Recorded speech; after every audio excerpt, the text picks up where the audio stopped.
I am the Tofu Golem. Please enjoy the video.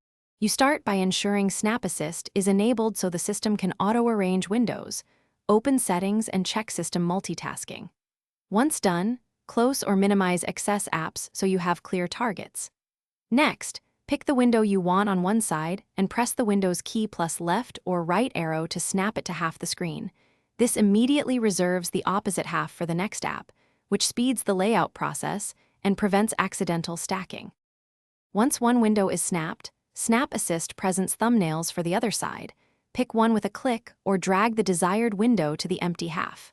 If you need a quarter layout, press Win plus up after snapping to move into a corner and Win plus down to undo.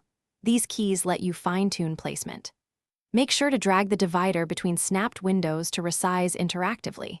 This balances focus versus context, and it prevents tiny, unusable panes. When you need to finish, arrange sizes until both apps are usable and optionally maximize one when you need focus. For persistent setups, create a new virtual desktop via Task View to keep layouts separate. If snapping doesn't work, turn Snap Assist off and on in Settings System Multitasking, then sign out and back in. This often resets the helper. If problems persist, restart Explorer. EXE or reboot the PC. That fixes hung window managers and restores normal Snap behavior quickly. Thanks for watching. Consider subscribing if we helped you today.